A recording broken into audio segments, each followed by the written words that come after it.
say you'll catch me.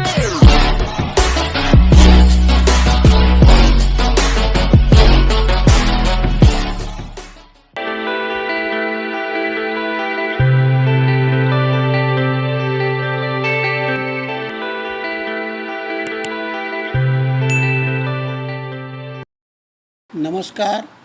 आज हम यह समझेंगे कि समस्याओं को हल करने में समीकरण किस प्रकार उपयोगी होता है। अब देखिए, समीकरण हल करना आपको आ गया तो समस्याओं जैसे हमारे दैनिक जीवन रहता है उसमें बहुत सारी समस्याएं रहती है, उसको हल करने के लिए अंकगणित का उपयोग करते हैं। लेकिन अंकगणित में जो अंकगणित की विधि से जब हल करते हैं तो बहुत अधिक समय लगता है।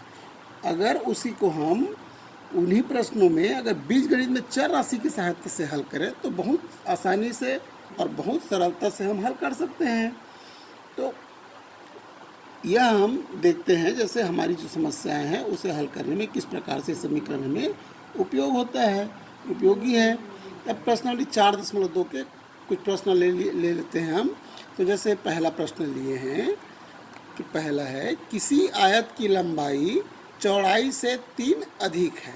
यदि आयत का परिमाप 30 सेंटीमीटर है तो आयत की लंबाई व चौड़ाई ज्ञात कीजिए। तो इसको हल करने के लिए हम समीकरण की सहायता से हल करेंगे। तो सबसे पहले हम क्या लेंगे कि माना आयत की लंबाई या चौड़ाई कोई एक चीज़ मान लेंगे। आयत की चौड़ाई x सेंटीमीटर है। हमने क्या माना है? चौड़ाई माना है। अब हमारा प्रश्न कहता है तो प्रश्नानुसार क्या हो जाएगा? प्रश्नानुसार यह हो जाएगा, किसी आयत की लंबाई चौड़ाई से 3 अधिक है, अर्थात चौड़ाई हमने 1 माना है। तब लंबाई क्या हो जाएगा? लंबाई बराबर हो जाएगा x + 3, क्योंकि 3 अधिक है वो। अब कहता है आगे प्रश्न हमारा कि यदि आयत का परिमाप 30 सेंटीमीटर है तो आयत का परिमाप का सूत्र क्या होता है? आयत का परिमाप बराबर होता है 2 × लंबाई धन चौड़ाई। तब यह क्या हो जाएगा? हमें आयत का परिमाप दिया है, आयत का परिमाप दिया 30 सेंटीमीटर, बराबर हो गया 2 और लंबाई की कितना है? x धन 3 धन चौड़ाई कितना है? x हमने माना है। तो अब बराबर हो जाएगा 30 बराबर 2 गुना कोष्टक में है x से जुड़ जाएगा 2x धन 3 हो गया। अब यहाँ पर 2 का पक्षांतर कर देंगे तब क्या हो जाएगा? भाग हो जाएगा। तो 30/2, 30 से तो बराबर इधर हो जाएगा 2x धन 3, 2 एकम 2, 2 एकम 2 पंचे 15 हो गया। हमने क्या किया यहाँ पर? 2 का पक्षांतर किया तो भाग क्यों हुआ? क्योंकि ये इनके साथ गुणा था। अब 15 बराबर, तो यहाँ पर 3 का पक्षांतर कर देंगे पुनः तो ऋण हो जाएगा, बराबर 2x। तब यह हो जाएगा 15 में 3 घटाएंगे 12 बचेगा, बराबर 2x। अब पुनः 2 का पक्षांतर कर देंगे तो 12/2 बराबर x। तो 2 एकम 2, 2 छक्के 12, अतः x बराबर क्या आया? 6। अब x हमारा क्या है? x है चौड़ाई। तो अतः चौड़ाई बराबर कितना है? चौड़ाई बराबर है 6 सेंटीमीटर और लंबाई बराबर है x धन 3, अर्थात 6 धन 3 बराबर 9 सेंटीमीटर। इस प्रकार हमें आयत की लंबाई और चौड़ाई सरलता से ज्ञात हो गया। अब हम और दूसरा प्रश्न ले लेते हैं 4.2 का ही। हमने प्रश्न लिया है, 2 क्रमागत संख्याओं का योग 35 है, उन संख्याओं को ज्ञात कीजिए। तो हल माना हमने पहली संख्या, क्रमागत संख्या तात्पर्य क्या होता है? लगातार संख्या। तो माना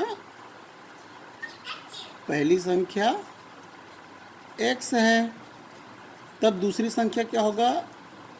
अतः दूसरी संख्या हो जाएगा, अतः दूसरी संख्या क्या हो जाएगा?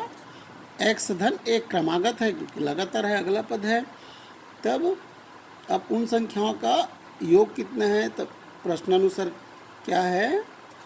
प्रश्नानुसार ये है x धन x धन 1 दोनों का योग बराबर 35 है, तो 2x धन 1 बराबर 35।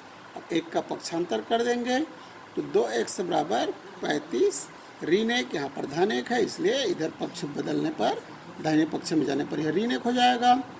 तो 2x बराबर हो जाएगा ये 34। अब 2 का पक्षांतर कर देंगे तो x बराबर हो जाएगा 34/2, एक से साथ गुना है 2 का, इसलिए इधर भाग हो जाएगा। तो 2 एकम 2 और 2 एकम 2 सत्ते 14। तो अतः क्या हुआ, x बराबर कितना आया, 17 आया। तो 17 जो है यह हमारी क्या है, पहली संख्या है। अतः पहली संख्या क्या होगा, बराबर 17 होगा। और दूसरी संख्या बराबर हो जाएगा 18, 17 धन 1 18 हो जाएगा। इस प्रकार हमें क्रमागत संख्याएं प्राप्त हो गई। अब हम एक और प्रश्न ले लेते हैं। तीसरा प्रश्न, नम्रता के पिता की आयु नम्रता की आयु की 3 गुनी है। यदि उन दोनों की आयु का योग 48 वर्ष है तो उन दोनों की आयु ज्ञात कीजिए। अब इसका हल करेंगे तो सबसे पहले हम मान लेते हैं, माना नम्रता की आयु 100 वर्ष है। अतः प्रश्नानुसार क्या होगा, उसके पिता की आयु क्या हो जाएगा, पिता की आयु हो जाएगा तिगुनी अर्थात 3x हो जाएगा। दोनों का योग कितना है, 48 वर्ष दिया है प्रश्नानुसार। तो प्रश्नानुसार क्या दिया हुआ है, x धन 3x अर्थात दोनों का योग बराबर 48। जोड़ देंगे तभी हो जाएगा 4x बराबर 48। तब फिर अब 4 का पक्षांतर करेंगे तब x बराबर हो जाएगा 48/4, 4 एकम 4, 4 एकम 4, 4 दूनी 8। अतः x बराबर आ गया 12। तो x किसका मान है, x मान है नम्रता का। अतः क्या होगा, नम्रता की आयु हो जाएगा, नम्रता की आयु बराबर 12 वर्ष। और पिता की आयु हो जाएगा, पिता की आयु बराबर 12 गुना 3, 3x क्योंकि पिता की आयु है तो 3 गुना 12 हो गया, बराबर 12 36 वर्ष। इस प्रकार नम्रता की आयु आया 12 वर्ष और पिता की आयु 36 वर्ष।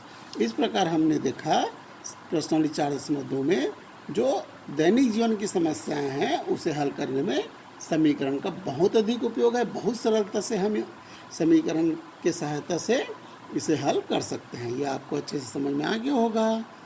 धन्यवाद।